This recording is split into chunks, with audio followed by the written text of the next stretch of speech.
Alright, we gotta keep moving because the Sanctum has shown up and they're trying to trap anybody who may have survived the pulse train. Now, we don't know how many people really got out of that. How many people... It would in fact have to be people that Snow's group had gone and fled out of the area. Because no one else went our way.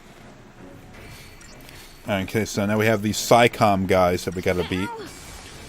I don't think they're not the same as the ones we had fought in the beginning of the game, because we've leveled up a bit since then, and they'd be nothing. But we gotta take these guys into account. It's not just gonna be the monsters and the robots that we fight.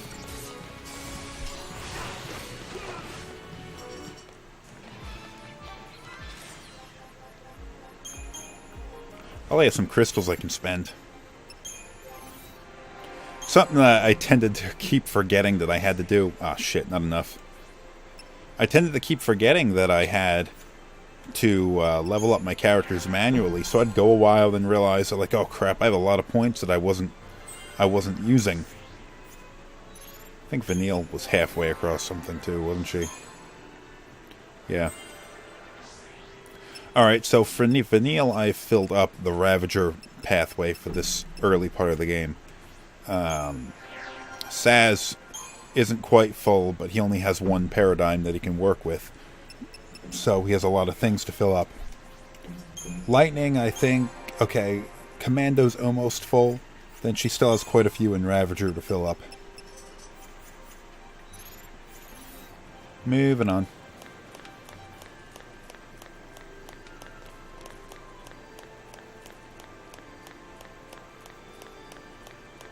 How convenient that a nice walkway was made for us. With this randomly frozen water. Because, I mean, we're running on a lake. New types of robots.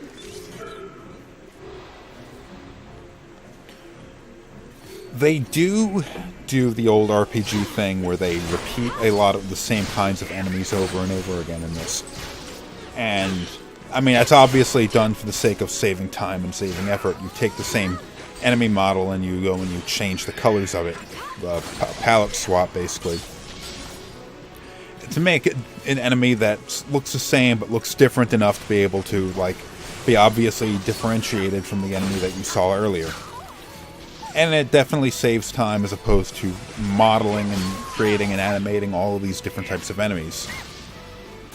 Also, in the old days, it would also save on the game memory, because instead of saving a whole new sprite, you'd be able to just go and save a different color palette.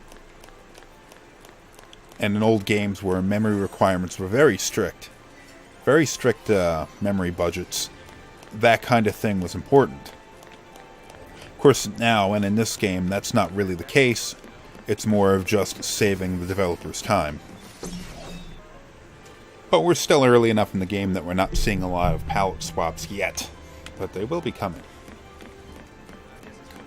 And in fact, the sequels to this game, because this is one of the few Final Fantasy games that saw massive sequels, you do see a lot of the same enemies repeated between the games, just for the sake of reusing assets to make development easier. I don't think it matters. It didn't matter the last time I came through this area. My failed previous attempt to make this episode. Because if there was a treasure chest up in this way, you'll see Vanille ran up the other side, and we ended up in the same place anyway. And 50 gil.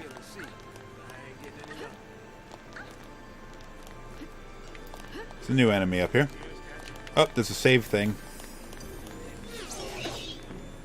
This is not a boss, but it kind of seems like one, I think.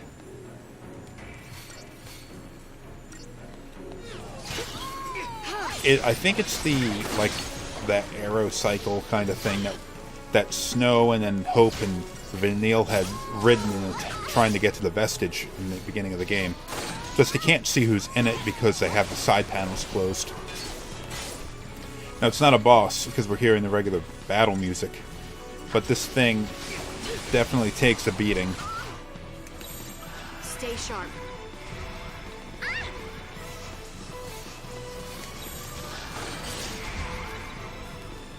Staggered. Yeah. It's one of those types of enemies that you're not going to be able to do a lot of damage to until you stagger it. In fact, we got to a stagger meter, it still had like 95% of its health.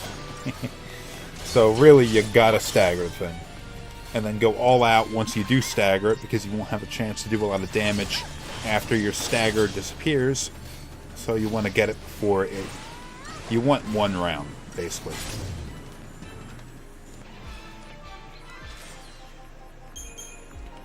Excuse me for rushing up to the save point, because this is where the game crashed the last time I was making this episode.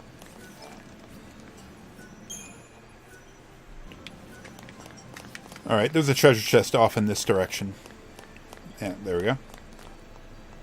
I also noticed these structures off in the distance, and I was wondering if they might potentially be structures that we crossed earlier in the game. Like, look at that back there. It's a bridge, though. I don't remember anything like that, or like that. But then I saw there was one over there, and one over there, so I think they're just parts of the skybox. Is that the vestige? In fact, they all kind of look like the vestige. Because we haven't really hit any kind of a save point. I guess that's the hanging edge up there. Never really looked up and took a look at that.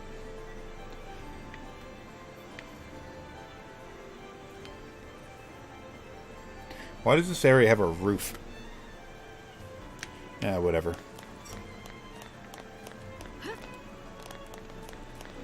I kind of like this little effect that they did with all of these, this crystallized water here, because it crystallized what was splashing, and kind of has this weird, solidified in air kind of thing, like a solid wave. I'm guessing what I'm looking at are two-dimensional vertices and planes with a alpha texture applied over top of it. But I mean, still looks cool, I think. Moving on.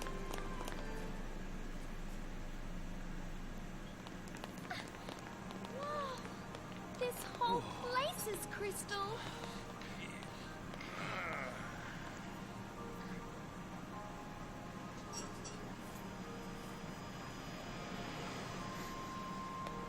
I wonder what it'd be like to become a crystal. You're gonna complete your focus?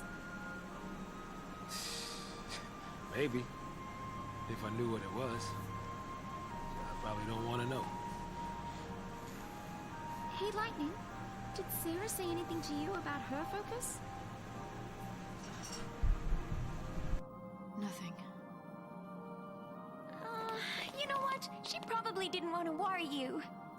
Or she just didn't think she could trust me. Oh.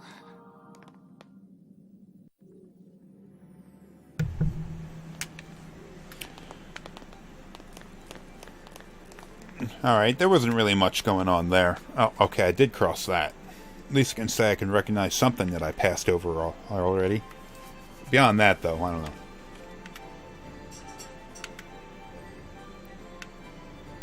Wasn't really much going on there. Saz doesn't really know what... I mean, he's the oldest member of this group, I think. Like, Lightning and Snow might be 21. What was it? Vanille there is, I think, 19, and Hope, I believe, is 14 or 15. Saz is somewhere in his 30s, so he's older than the other characters by far, and I wouldn't say he takes up much of a paternal figure with the group, or at least not with all of them. But he does definitely come across as the wisest of the group. Talking about when Vanille's like, well, people really do hate Pulse, he's like, no, they don't hate them, it's more like a fear, and I guess there is a difference there. No need to be all negative.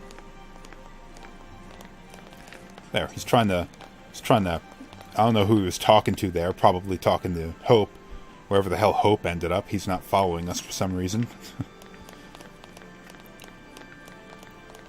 But he is definitely the one that I wouldn't... Hard time coming up with the words to say what I mean. He's the most mature out of the group. Hey look, a structure. Finally getting out of the crystallized area.